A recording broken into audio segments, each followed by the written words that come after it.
Я negaliu prie prezidentūros pastovėti, bet aš įgimą aplinkų prašau pasūlę.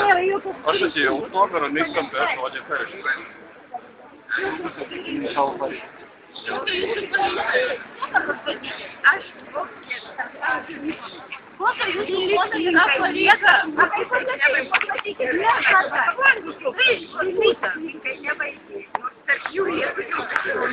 Gerai. Aš turiu 3 vaikus.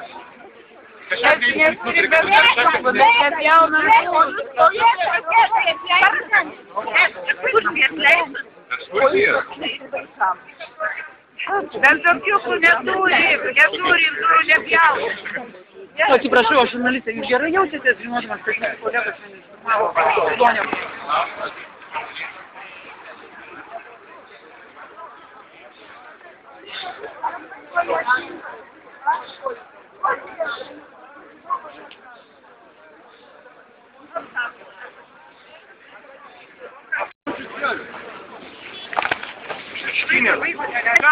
Ačiū už geras pozicijas, kurias palaikė, kur pastoviai melavo tautai. Aš bendrauju su visų pasauliu, man dabar trūko kantrybė. Pas mane žmonės iš viso, iš Amerikos, iš visur rašo, iš visur bendrauju. Esmė yra tame, kad tendencingai buvo kišama per prievartą brukama, kad Stankūnai tie gera motina, jinai sutenerė, jinai padla paskutinė. Pardavinėjo savo vaiką, tas pats atsitiko su Naroševičiūtė, jūs visi tą puikiai žinot. Kaip aš visiems bandžiau metus laiko, bandžiau papasakoti, kas yra Kuprevičius. Kas yra visa sistema ir taip toliau. Premjeras nesutiko tą padaryti. Visi kas dasidėjo prie to, kad ta mergaitė mūsų naikinta. Žiūrėtų, sakau, paspriekti ašarom žmonių visų. Pradėjau skambinti telefonu papasakoti, kad Kuprevičius viską meluoja, kad pasiskaičiuoti. Tai ne vien Kuprevičius, pasižiūrėkit, vien melas, buvo brukamas melas. Ačiū LNK, ačiū Lietuvos rytai, ačiū. Tikrai įsigimėliai totalūs, įsigimėliai žiniasklaida, uzurpuota, korumpuota. Nežinau, neturiu žodžių, sakau, aš gailiuosi, kad Lietuva gyvenu, pasiūlymus gyventi Amerikoje, kad kur. Bet aš čia nesikovoju už savo pasiūlymus, turiu 5. Paimkit policiją, uždarykit mane, aš sakau, tęsti savo nuomonę, mano konstituciją, uždarykit mane, kaip mane,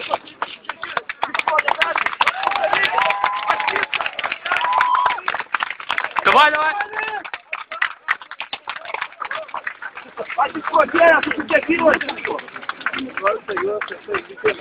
Matot, visiems galioja išliek tokie patys šunės esat, kaip ir visi kiti.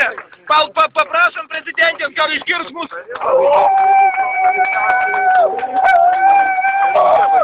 Kur mūsų valdžia, kur mūsų galva aukščiausias pikas, kur? Nėra!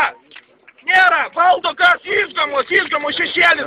6-7 žmonės valdo Lietuvą žmonės. Atsipūskit, užtenka šito melo, užtenka banditizmo.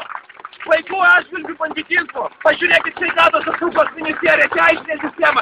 Visur banditai sėdi. Kaip alkoholikas gali vadovauti sveikatos apsaugos sistemai. Aš 5 metai dirbu su skiepų žala, nes mano vaikas skiepai padarė invalidų. Dėl ko aš stoviu už Deimantę irgi. Nes aš matau, kad ją tai padaro šitą sistemą. Ją naikina, jos nebus, ją sunaikins, suprantat? Patikėkit, pirma mergaitė, kur beprotnamį uždaryta. Kur pirma mergaitė, kurią prievartavo 2 metus? Kodėl byla nepajudėjo 2 metus iš mirties vietos? Kodėl? Todėl galvoju, kad mes užmygom. Dar kartą ačiū LNK, Lietuvos rytui, Moskui, gerbiamas Moskau, kuri tavo kamera? Kur Moskaus kamera, LNK, kur? Ačiū Moskau, į svingerių vakarėlį sudalyvausim kartu, aš irgi atvažiuosiu, pratintas, mes galėsim mane padaryti, jeigu nori, žymėlis. Ta prasme, žmonės, nebijokit, reiškit savo nuomonę, jūs esat laisvi žmonės, nepamirškit to. Nepamirškit, kad jūs neturite antrankių, jūs dar laisvi. Tai va, tai uždės vis tiek, jūs nežinot. Jeigu vergai būtų, jūs ne vergai. Pilna įsplėš, kaip lieturio, kaip drąsių įsplėšė. Jūs matė drąsius nuotraukas pavonynės. Lietuvis per pusę perplėšęs. O tai yra įrodymas, kad jis nieko nekalbėjo, jis nieko šiam išgamo nepasakė. Jūs neturėjo jam ką pasakyti. Nes jis būtų norėjęs, kad būtų jis senai būtų nužudęs. Suprantat? Aš sakau, aš šitoj byloje dalyvauju, dar kai Kedis buvo, dar kai Drąsius buvo uždarytas, šešiatvininkai jį laikė visą tą laiką. Visiems sakiau, važiuokit, ieškokit, tikrinkit, jisai tenai yra. Man žmonės sakė, kad jisai tenai. Ir va, prašau, finišas, kur mes radom? Susipiniais kaulo lūžiai žmogų ant krantų, numestas kaip šuo. Ir ta prasme, švariais batais. Visi puikiai žino, seka šitą bylą. Viskas nėra, mums kur daugiau eiti žmonės, viskas. Mergaitė deimantė, aš pats dirbu su skiepų žala. Skiepai kiekvieną dieną nužudo 1-2 vaikus nuo 4 iki 5 metų amžiaus. Ta prasme, nesvarbu iš čia pasigilinti. Vaikai kiekvieną dieną miršta šitos sistemos, naikinami ir lošinami. O šita mergaitė deimantė mums buvo kaip, nu aš nežinau, kaip tiesos simbolis, tos tiesos, kurie mes dar tikėjom, nors kažkiek. Pasakykit, man yra Lietuvos tiesa. Kažkaip įdėlė.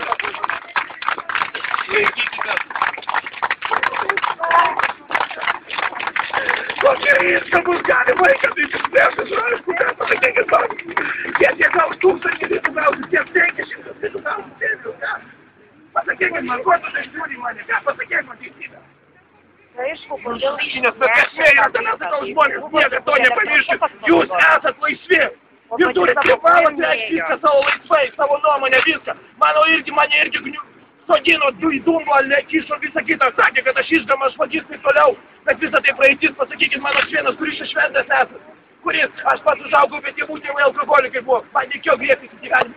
Esmė tame, kad aš bandžiau išpirkti visą tą laiką savo kaltę ir dabar aš bandau padėti žmonėm, bet esmė yra tame, kad yra, sakau, žmonių, kuriem tendencingai mes maišom, mes esam velniai, mes jiems padedam paprastiems žmonėms, padedam juos apsaugoti, bet niekam tas neįdomu. Nes yra teisė, yra klanai, yra sistema, yra struktūra, jas negalima ardyti. Nežinau, žmonės, nežinau, aš esu prieš tokią lygą. Išvalyti teisėsaugą reikia pirmiausiai. Vienas, aš nieko nepadarysiu. Išmešk mėšlą prezidentę iš teisėsaugos. Negali būti lyderių tarp mūsų, mes visi turim būti lyderiai, kiekvienas turim iš mūsų būti lyderiai. Kur prezidentė, pašaukim dar kartą, gal išgirs ką.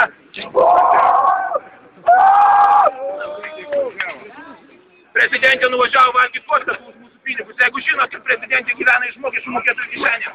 Ir bet kokią sistemą šitą teisę.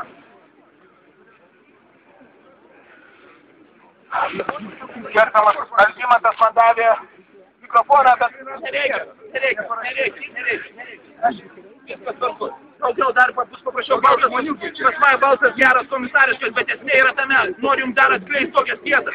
Paimkim paprastą tą pačią mūsų sistemą biudžetinę. Ką daro valstybė, kada biudžetinė, kada jie nesurinkamas biudžetas, kada viskas mažėja, ką daro? Mažina biudžetinį aparatą. Pas mus sugeba viską didinti. Viską atiminėti iš paprastų žmonių, apkrauti mokesčiais, apkrauti viskuo. Aš prakeliavęs visą Europą, buvau Afrikoje. Amerikoje nebuvau, bet esmė yra tame, kad visur, esmė tame, kad duoda žmogui, paprastam žmogui įsidirbti, įsivažiuoti ir toliau. Ką čia daro? Čia naikina, čia žudo, čia mus niekina, mus verčia šiukšlę, mes niekas, mes neturim nei žodžio, nei nieko.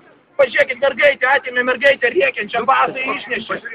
Aš nežinau žmonės, kokių dar įrodymų reikia, kad jūs esat niekas. Kaip niekas, ką tu dabar šneki, niekas. Dėl to, kad jūs nekovojat už tai, kad nekovojai, aš kovoju nuo sąjūdžių laikų. Ir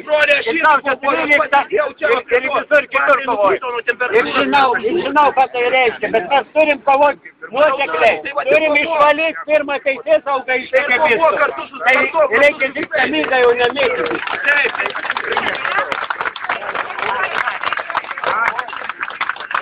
Reikalaukit išvalyti teisėsaugą pirmiausia. Trečio kovo buvo padaryta repeticija. Ar nukentės? Kas rinko teisėjų?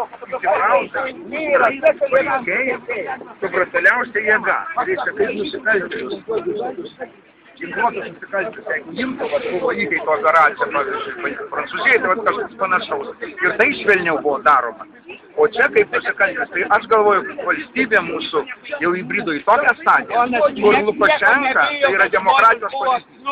Lukašenka jau yra demokratijos pavyzdys šiandieną Lietuvai. Ir ką bekalbėtų prezidentė? Jinai pakalbėjo šiandien, sakė, Songailas skambino, tai pasakė, nieko nežino. Tai čia lygiai taip pat, kaip sausio 13 Gorbačiovas nežinojo, kad puola ir traiško tankai Lietuvoje žmonės. Nieks man neįrodė, kad prezidentas, būdamas vyriausias ginkluotų pajėgų vadas ir aplamai aukščiausias pareigūnas valstybė pagal konstituciją, negali žinoti, kad yra su vaiku šitai brudiai susidorojama ir panaudojamas neadekvačios policijos pajėgos. Reiškia, jeigu prezidentai nežino, tai jinai iš karto šiandien turi pareikalauti vyriausybės atsistatydinimo ir netgi iškelti baudžiamasias bylas šitiem, kurie tą darė. O kai jinai sako, jos Ulbinaitė atstovė, sako, mes paprašėme tyrimo. Palaukit, kovo 23 dienos kruvinus įvykius jau kartą tyrė tie patys, kurie darė tą nusikaltimą. Tai kaip jie gali ištirti, kada padaromas nusikaltimas? Ir šiandieną, mano supratimu, Lietuva turi suprasti vieną vienintelį dalyką. Jeigu žmonės išeis į gatves, kaip kažkada išėjo po bananų baliaus, ir įvyko lūžis sąjūdžio judėjime, tai tada Lietuva atsigaus. Jeigu šito žmonės nesupras, Lietuva pasmerkta. Lietuva pasmerkta būti vergų šalimi ir visi išemigruosime, kurie dar turime galimybę kojas ir galvą. Palauk. Tai klausyk, ką aš sakau. Tai reikalas tame, kad mūsų čia turi būti ne 300, o 30 000. O tada ponai įsigas ir tada policininkai irgi perės į mūsų pusę. Nes jau visi supranta, kai buvo sąjūdžio laikais, niekada nebuvo jokių įstatymų paisymų. Visi mitingai buvo be leidimų daromi.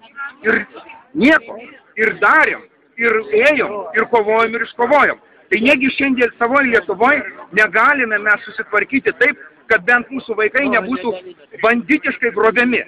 Kaip tai yra daroma? Kokios pajėgos naudojamos? Kaip gali Skvernelis,